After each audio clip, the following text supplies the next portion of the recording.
안녕하세요, 찰리브라입니다. XRP 사태로 인해서 XRP 100% 투자하시는 분들은 요 근래는 밤잠을 많이 설치실 거고, 배신감도 되게 많이 느끼실 거고, 계좌도 많이 줄으셔가지고 아마 많이 화가 많이 나실 거예요. 저는 이제 충분히 이해를 합니다. 저는 전반적으로 다 투자를 진행하고 있어서 XRP만 이제 100% 투자하시는 분들 같이 그렇게까지는 아니지만, 어쨌든 이 문제가 빨리 조속히 해결되기를 바라고, 분명히 긍정적인 방향으로 이제 저는 흘러갈 거라고 생각을 합니다. 그 기간이 이제 멀어지면 멀어질수록 중요한데, 그렇게 여러분들이 이제 걱정할 만큼 그렇게 멀지 않은 시간 내에 종결은 분명히 날 거고, 리플사에서 이제 어떤 그 성명서에 관해서 한 가지 발표한 게 있거든요. 오늘은 그 내용에 관해서 이제 말씀을 드릴 거고, 첫 번째로 이제 제가 드리고 싶은 말씀은, 제가 알트코인 상승장의 초입이다, 에피타이저다 라는 그런 말씀을 드렸는데, 아마 여러분들 이미 아시겠지만 비트코인은 이미 정고를 넘어섰어요. 자, 2만 달러에서 2만 7천 달러.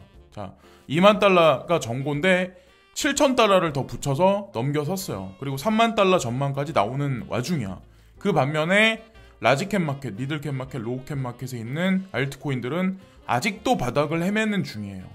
제 단적인 그냥 표현으로 따지면. 근데 우리가 희망의 롤 돌려야 하는 이유가 뭐냐면, 비트코인에 많이 포커스가 몰려졌던 게 사실은 지금 이더리움 쪽으로 많이 몰려가고 있는 현재 상황이거든요. 그건 이제 큰 고래 세력들이 그쪽으로 살살 지금 대중들을 양몰이를 살살 하고 있어요. 이더 쪽으로 많이 립을 많이 한다는 얘기는 알트코인 시장하고도 사실 관련이 분명히 있거든요. 그리고 제가 알트코인 상승장이 오면 비트코인으로 100% 바꿀 수도 있다라는 말씀을 드렸는데, 여러분들이 이제 오해를 하시는 부분이 뭐냐면, 가만히 보세요.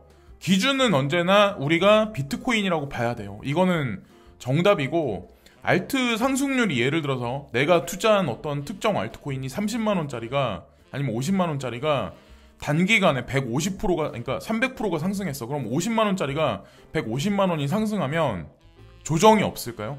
조정이 와도 큰 폭으로 올 수밖에 없다니까요. 그러니까 그거를 대비해서 만약에 이렇게 많이 상승을 해버리면 300%면 엄청난 거예요. 비트코인이 1000만원짜리가 몇 달 만에 3000만원이 돼버린 격이거든요. 그럼 당연히 비트코인으로 가야 돼요. 비트코인은 진폭이 많이 없는 상황이잖아요. 장기 랠리로 서서히 올라가고 떨어져도 서서히 떨어지거든요. 무슨 일이 있으면 급락을 하지만, 그래서 이거를 먼저 또 말씀을 드리고, 자, 일단 오늘 영상에서 XRP에 관해서도 또 말씀을 많이 드릴 건데, 코인베이스가 어저께 이런 얘기를 했죠. 1월 19일부터 자, 거래를 정지시킬 거다라는 얘기를 했어요. 이게 상폐한다는 얘기는 아니거든요, 사실. 근데 제가 예전에 이제 여러분들한테 말씀을 드렸지만, OKEX 그리고 크로스타워, 그레이스케일 자산운용사가 같이 뭉쳐서 만든 게 CRC예요. 이 사람들은 이미 알고 있었어요. XRP가 증권으로 분류가 될 거라는 걸. 그리고 이 사람들이 증권으로 분류한 주체예요. 코인베이스 자체가. 자, 코인베이스, 그레이스케일, 디지털 커런시 그룹. 그 사람들이 이거를 증권으로 분류를 한 거예요. 본인들이 투자를 지금 하고 있으면서. 예. 자, 제가 이제 말씀드린 거에 사실 딱 단적으로 저는 정답이 나와 있다라고 저는 이제 생각을 하거든요. 그래서 우리 시간으로 20일 날이죠. 예. 이게 1월 19일, 미국 시간으로 1월 19일이면. 근데 아이러니한 거는 사실 바이든 행정부하고 사실 관련이 있거든요. 이 20일이라는 이 날짜가 정확히 2021년 1월 20일 날. 자, 좀 이따 이제 자세하게 또 말씀드릴게요. 자, 베리 실버트가 어저께 XRP가 폭락 와중에 이 얘기를 한 가지 던져요. 이 사진 있죠? 크립토 레이팅 카운슬. 자, 이 사이트를 여기다 링크를 걸어두면서 이게 되게 유용한 자료다라는 얘기를 딱 던지거든요. 갑자기. 근데 제가 이제 예전에 이제 여러분들한테 이제 말씀드렸지만, CRC는 자, 보세요. 증권과 비증권으로 분류를 만드는 기구예요. 네. 그래서 이게 의미 없다라고 저한테 이제 예전에 댓글 다신 분이 있는데, 가만히 생각해 보세요. 비트코인이 가지고 있는 성격이 바뀌나요? 이더리움이 가지고 있는 성격이 바뀌나요? XRP가 가지고 있는 성격이 몇 년이 흘렀다고 해서 바뀌나요? 그러니까 이 사람들은 이미 결정을 내려버린 거예요. 예, 이미 분류를 했었던 거고. 왜 증권과 비증권으로 분류를 하냐? 이거를 망하려고 하냐는 거죠. 망하려고 하는 게 아니에요. 그러니까 정리가 지금 안 돼 있어. 교통 정리가 안 돼 있어. 교통 정리가 돼 있어야 고속도로를 깔아놔도 자동차가 싱싱 달릴 거 아니에요.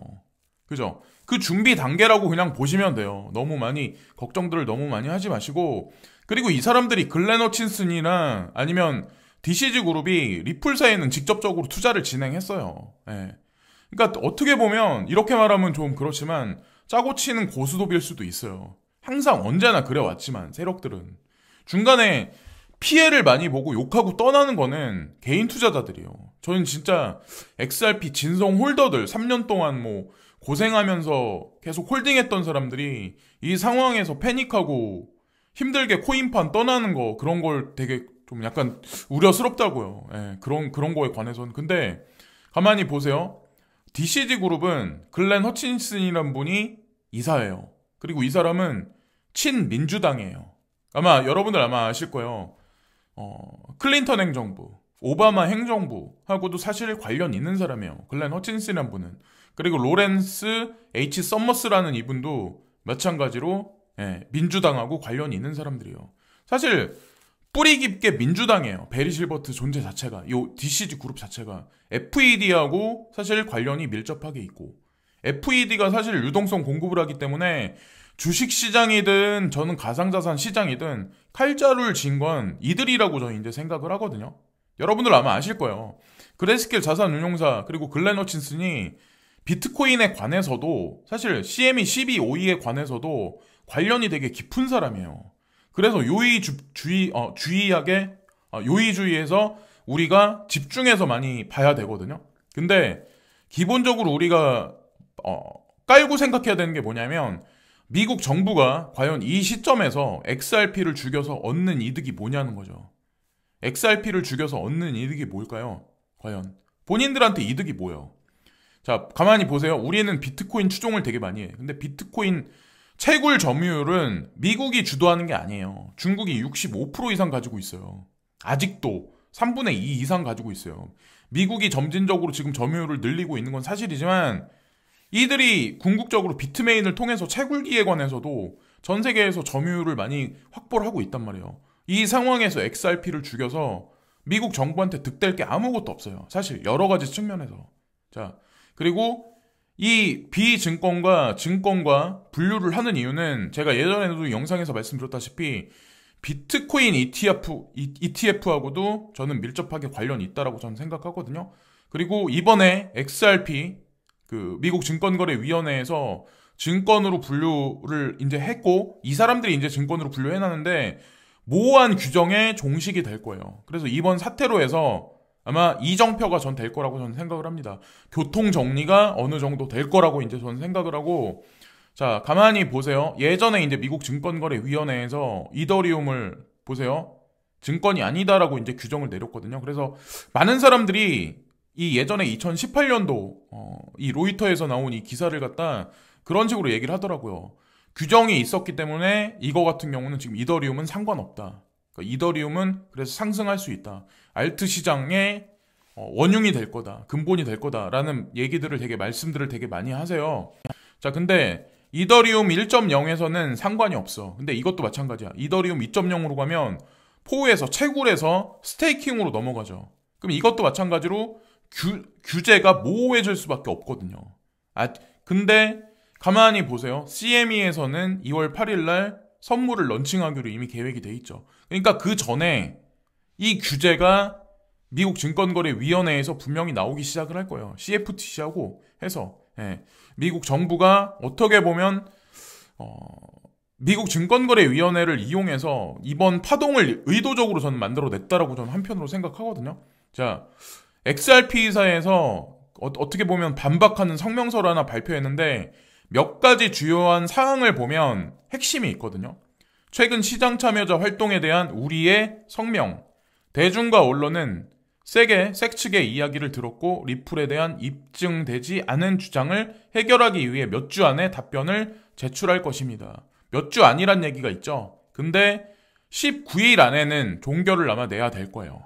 소송에 관해서. 그리고 색은 시장에 더 많은 불확실성을 도입하여 보호해야 할 커뮤니티에 적극적으로 피해를 입혔습니다. 결과적으로 일부 시장 참여자가 보수적으로 반응하는 것은 놀라운 일이 아닙니다. 본인들도 이 사태가 발생될 걸 이미 알고 있었다. 그리고 우리는 회사를 방어하고 이 문제를 법정에서 해결하여 마침내 미국 암호화 산업에 대한 명확성을 확보할 수 있기를 기대를 합니다. 네, 저는 CRC가 의도적으로 2019년에 그 자치기구를 코인베이스 리드에서 만들었었고 그 배후에 누가 있냐가 중요하다고 제가 말씀드렸죠. 이 규제안은 미국 정부에 전달이 이미 됐었고 그 CRC 그룹을 통해서 그 미국 증권거래위원회 인사들하고 접촉이 이미 있었어요. 네, 결론은 이미 다 나와 있다라고 이제 저는 생각을 합니다. 우리는 또한 임명된 모든 위원 세계 새로운 리더십과 협력하기를 기대를 합니다. 세계 의장, 각 색 부서의 이사 6명, 세계 수석 이코노미스트 및 세계 법률 고문이 이제 떠났습니다. 전체적으로 완전 판때기가 바뀐다는 얘기예요. 새로운 인사들이 임명이 될 거고 바이든 행정부가 이제 그러면서 판 자체가 갈아질 거다. 건설적인 규제 참여에 대한 우리의 확고한 약속은 변하지가 않습니다. 과연 어떻게 될까요? 네, 민주당이 들어서기 시작을 하면 이들은 DCG 그룹은 제가 그랬죠. 처음부터 끝까지 근본이 민주당이에요. 그래서 제가 이런 말씀을 드리면 아직 이건 끝나지 않았다라고 말씀하시는 분이 있는데 12월 25일까지 제가 알기로는 트럼프 행정부에서 이거를 뒤집지 못하면 그대로 진행되는 걸로 알고 있어요. 현재 오늘 날짜가 언제요? 12월 30일이죠. 자, 이미 이 얘기는 지난 얘기예요, 사실.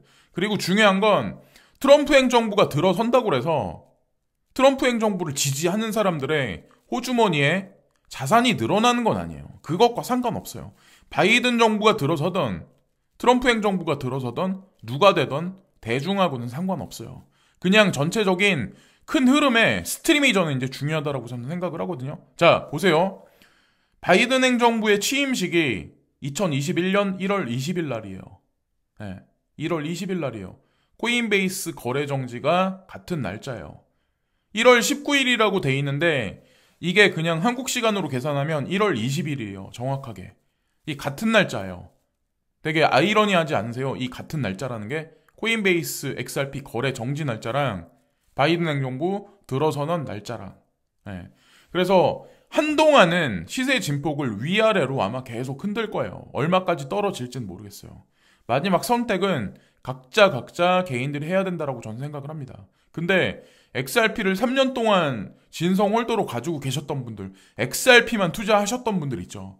그분들은 지금 이 상황에서 흔들리는 것보다는 조금 더 심사숙고를 좀 해보시는 게 제가 보기에는 나을 거라고 저는 생각합니다. 예. 그 끝은 분명히 나올 거라고 저는 생각을 하고, 자, 그리고 코인베이스가 그런 얘기를 했었죠. IPO 진행할 거다. CNBC에서 어저께 밤에 이게 돌더라고요. 제가 보니까. 그래서 트위터상에 이런 게 나와서 말씀드리려고 하는데 2021년에 IPO들이다. 그래서 업커밍 될 거다. 이런 얘기들이 여기 나와요. 로빈후드도 여기 보이네요. 로빈후드, 코인베이스, 나머지 다른 회사들도 있는데 코인베이스하고 이토로도 마찬가지로 IPO를 적극적으로 추진하기 위해서 지금 계속해서 진행하는 걸로 알고 있거든요. 그래서 아마도 비트코인은 정고를 넘었고 이제 알트코인 시장만 가면 되는데 아마도 가상자산 시장의 제2의 상승장 3년간의 패닉셀 3년간의 하락장을 마침표를 찍는 이정표가 되는 2021년이 되지 않을까라고 이제 전 생각을 합니다. 어떤 일이 생길까요? 자, 가상자산 거래소가 주식시장에 IPO가 된다. 자, 어떤 일이 생길까요? 우리나라에서도 아마 우리나라 가상자산 거래소가 주식시장에 아마 IPO를 하기 시작을 할 거예요. 전 그게 어떤 회사가 됐건 순차적으로 저는 이제 할 거라고 저는 생각합니다. 업비트도 마찬가지로 순차적으로 진행을 할 거고, 그리고 특히나 이제 빗썸 같은 경우 먼저 아마 진행을 할 거라고 저는 생각합니다. 그리고 오죽하면 바이든 행정부가 들어서면서 엄청난 돈이 풀려 나갈 거라는 걸 여러분들 이미 예측을 하고 계실 거예요. 자, 보세요. 더 이코노미스트지에서 이게 그 잡지죠. 경제 잡지죠. 근데 보면 바이드노믹스라는 이런 표현까지 지금 쓰고 있어요. 아베노믹스 여러분 아시죠? 일본의 아베노믹스. 엄청난 양적 완화가 엔화가 진행됐었어요. 그러면서 억지로 그냥 끌어올리죠. 경제를 그냥 계속해서 유지를 하죠. 그게 부작용이 어느 시점 되면 분명히 생기지만 아직까지 미국에서는 그 정도까지는 진행을 안 했었어요. 근데 이제 진행을 할 거라는 거를 예고를 하는 거죠. 바이드노믹스. 네, 전 이 표지를 보면서 그런 생각을 했거든요. 돈을 많이 찍어낸다. 그럼 당연히 한정돼 있는 코인들이 있잖아요. 비트코인이라든가 뭐 채굴코인 중에 뭐 관련돼 있는 한정된 수량에 있는 거, 2100만 개의 수량이 있는 거, 뭐 그런 코인들이지. 그런 코인들 내지는 어쨌든 가상자산 시장은 분명히 부활을 하기 시작을 할 거다라는 저는 이제 생각을 합니다. 그리고 킴닷컴에 관해서 제가 예전에 이제 말씀을 드렸었는데 이 사람이 71만 1955명의 팔로워들이 있는 사람들이에요. 네. 그래서 제가 예전에 말씀드렸다시피 저는 이 사람이 되게 대단한 사람이라고 저는 생각을 하거든요. 제가 이분을 만나 뵌 적은 없지만 근데 이분이 이제 비트코인도 제가 알기로는 마이크로 스트래티지만큼 많이 가지고 있는 건 아니지만 그 사람보다는 조금 적게 갖고 있지만 수만 개 이상은 전 갖고 있다라고 알고 있거든요. 근데 이분이 어느 날 트위터에 BCH 관해서 언급을 해요. BCH가 2021년에는 3,000달러까지 올라갈 거다. 근데 BCH에 국한되게 저는 바라보진 않아요. 다른 알트코인도 마찬가지로 급상승, 급락을 유발할 거다. 그래서 이 알트 시즌이 오면 2021년에 알트 시즌이 오면 비트코인을 챙겨 두시라고 제가 미리 말씀을 드리는 거예요. 급상승이 오면 당연히 급락이 올 수밖에 없어요. 자, 지금 가격에서 따졌을 때 3,000불이라는 이 금액이 자 330만 원이거든요. 여러분들 생각했을 때 말도 안 되는 거죠. 근데 가상자산 시장에서는 충분히 벌어질 수 있는 일이에요. 네, 충분히 벌어질 수 있는 일이에요. 그렇기 때문에 만약에 이런 사태가 진짜 발생되면 그냥 여기서 그냥 가만히 계시 마시고 비트코인으로 바꿔두시라는 거죠. 점진적으로 계속해서. 알트 시즌은 한 번에 1년, 그러니까 1월달부터 12월달까지 오는 게 아니라 끊어서 올 거예요. 전반기에 오고 또 하반기에 오고 중간에 비트코인 시즌이 오고 비트코인 랠리가 중간에 분명히 있을 거고 비트코인 랠리가 있으면 알트코인도 마찬가지로 급락이 있을 거고 그러니까 그 찬스를 잘 이렇게 보시라는 거죠. 1년을 12달로 나눠가지고 예, 그렇게 보시면 되고 자 그리고 포브스지죠. 포브스지 미국인들이 되게 많이 보는 매거진 자 보면 여기서도 보면 미국 증권거래위원회가 리플사에 관해서 세계의 암호화폐를 시험하고 있다. 대중들한테 지금 환기를 시켜주고 있는 거예요. 근데 제가 드리고 싶은 말씀이 있는데 XRP를 지금 선에서 사기로 이게 치부가 된다면 이게 XRP가 사기로 이 업계에서 사라진다면 전체 업계한테 좋을 게 하나도 없어요. 사실은. 이건 XRP만의 문제가 아니에요. 사실은. CRC에서 가만히 보면 테조스라든가 스텔라 루멘 같은 코인 있죠. 스텔라 루멘도 3.75예요. XRP가 4점이에요. 거의 차이가 없어요. 자, 이걸 잘 보셔야 돼요. 이 의미를. 내 코인은 아니겠지가 아니라 왜 규정을 내려서 왜 증권하고 비증권을 분류를 하는지 그리고 교통정리가 되면 이 업계에 사실 더 좋은 거예요. 그냥 그런 식으로 전 생각하시면 전 될 거라고 생각합니다. 그리고 비니 링웨이라는 분이 있거든요. 여러분들 CVC 아시죠? 시빅이라는 코인 아시죠? 그래서 그 코인의 이분이 이제 CEO인데 이분이 이제 예측했을 때 5가지 코인 2021년을 선도하는 5가지 코인에 관해서 예측을 지금 하고 있는데 첫 번째가 이제 비트코인, 그리고 두 번째가 이더리움, 세 번째가 파일코인. 자, 파일코인을 제가 계속 기존에 말씀을 많이 드렸었는데 선물 시장에 계신 분들 같은 선물 시장에 이제 지속적으로 이제 투자를 그때서부터 하셨던 분들은 손해는 많이 아마 안 보셨을 거예요. 근데 현물을 3만 달러 위에서 사신 분들은 아마 물리신 분들이 되게 많을 거예요. 근데 장기적으로 그냥 기다려 보세요. 파일코인도. 예. 업계에서 나쁘게 보는 코인은 아니니까. 그리고 USDC가 내년 들어가면 되게 많이 찍혀져 나올 거다라는 예측을 지금 하고 있거든요. USDT보다는 오히려. 그래서 이게 또 있어요. CRC에서 크립토 레이팅 카운슬에서 스텔라 루멘을 3.75를 줬다고 제가 말씀드렸잖아요. 증권형에 가깝다. 자, 비증권형보다. 근데 스텔라 루멘이 1분기에 적용돼서 USDC가 서클사에서 이제 찍혀져 나오기로 이미 계획이 돼 있는 상태거든요. 자, 그래서 이 문제는 종결이 될 거예요. 왜? 서클사도 껴있으니까. 서클사 배후에는 골드만삭스라는 거대 은행이 또 자리 잡고 있어요. 그리고 마지막에 랩BTC, WBTC, 비트코인을 디파이 개념으로 새롭게 이제 만들어낸 코인이죠. 그래서 어쨌건 디파이 메타, USDC, 파일코인, 이더리움, 비트코인 5가지 섹트로 이제 구분해서 상승이 올 거다라고 이제 이분은 말씀하시네요. 그리고 이토로, 그러니까 모바일로 이제 증권이나 가상자산 거래하는 그런 데인데 모바일 플랫폼인데 2021년에 IPO를 준비한다. 코인베이스 마찬가지, 이토로 마찬가지, 로빈후드도 마찬가지. 이토로는 골드만삭스가 이제 주도해서 IPO를 진행하게 도와줄 거다. 라고 이제 이런 얘기가 있고 2021년에 2분기에 매출을 5억 달러로 2배로 늘리고 2020년에 500만 명이 신규 확보를 한 후 IPO를 목표로 삼고 있다. 라고 얘기가 나왔고 코인베이스 공개 움직임과 이토로의 유사한 움직임에 대한 힌트는 화폐의 추가 채택을 자극할 수 있다. 디지털 자산 중개 플랫폼인 보이저는 이제 캐나다 쪽에서 움직이는 거거든요. 보이저도 올해 초 캐나다에 상장이 되었습니다. 그러니까 원년이 될 거란 얘기예요. 이토로, 자, 로빈후드, 지금 보면, 이토로, 로빈후드, 코인베이스, 보이저 거래소, 그래서 우리나라도 마찬가지 그 거래소들이 점진적으로 그러니까 주식시장의 제도권 편입을 위해서 IPO를 진행하지 않을까라고 이제 저는 생각을 합니다. 국내 거래소들은 이번에 증권거래위원회와 리플 소송에 관해서 어떻게 지금 얘기가 나오냐. 일단 관망이다. 왜? 칼자루를 쥐지 않고 있으니까 당연히. 미국에서 어떻게 나오냐, 코인베이스에서 어떻게 나오냐에 따라서 움직이겠죠. 그럴 수밖에 없고. 코인데스크 코리아의 이 뉴스가 나왔어요. 거래 중단, 상장 폐지 논의할 단계는 현재 아니다. 국내 암호화폐 거래소들은 아직 미 증권거래위원회와 XRP 소송 관련해 거래 정지 등 별다른 조치를 계획하지 않은 것으로 확인된다. 코인데스크 코리아는 29일 거래량 상위 국내 거래소들을 대상으로 XRP 관련 조치 가능성이 있는지 물었다. 암호화폐 거래소 빗썸 관계자는 기본적으로 미국에서도 아직 결론이 안 난 사항이다. 색 소송이 끝날 때까지 지속적으로 모니터링을 할 예정이다. 라고 정리가 됐네요.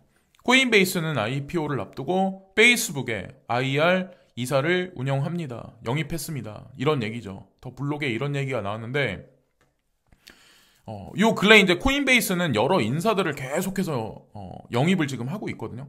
얼마 전에 이제 법률 최고 자문가인 브라이언 브룩스라는 분이 미국 금융감독청으로 가셔서 부청장이었다가 청장이 되셨잖아요. 그래서 어쨌건 코인베이스나 뭐 DCG한테 나쁘지 않게 다 인사를 다 인사 발령도 하고 그 배후에 있는 게 과연 누구일까요? 글렌 허친슨이라는 사람이 진짜 전 대단한 사람이라고 저는 생각하거든요. 베리 실버트가 아니라 사실은 그 뒤에 있는 칼자루를 쥔 사람들이 과연 누구냐? FED의 실권자가 과연 누구냐? 그들이 왜 이 가상자산 시장하고 관련해서 왜 투자를 진행하고 인프라를 만들어 가냐? 대중은 항상 숫자를 추종하고 숫자에 따라서 부와 내동하고 내동매매하지만 사실 인프라를 누가 까냐? 인프라를 까는 사람들이 포커스를 어디에 두고 있냐? 투자를 하는 데 있어서 숫자의 오르락 내림이 사실 투자를 방해하는 게 맞아요. 예전에 글렌 허친슨이라는 분이 그런 말씀을 하셨죠. 지금 현재의 상황을 보고 사실 그 내용이 저는 적합하게 적용된다라고 저는 생각을 합니다. 극과 극의 상황, 지금 현재 한치 앞을 모르는 이런 현재의 상황, 극강의 공포의 이런 상황. 과연 여러분들은 어떻게 하실 건가요? 마지막의 결론을. 자, 저는 어저께 약간의 추매를 했었어요. 제가 어저께 이제 댓글에도 달렸는데 추매를 하고 나서 좀 하락을 하긴 했었어요. 근데 저는 모르겠어요. 전 결론은 날 거라고 저는 생각합니다. 그리고 만약에 이게 진짜 사라진다고 하더라도 저는 후회는 없어요. 비트코인 처음에 제가 투자할 때도 마찬가지로 50만 원대부터 처음에 이제 뭐 35만 원, 뭐 40만 원 이때부터 했었는데 그때도 마찬가지로 뭐 빚을 져서 한 건 아니었으니까 어쨌건 뭐 후회는 없어요. 가상자산에 투자하고 있는 자체를. 지금까지 시청해주신 모든 분들께 진심으로 감사를 드리고요. 구독과 좋아요 부탁드리면서 이번 영상은 마치겠습니다. 지금까지 찰리브랑이었습니다. 감사합니다.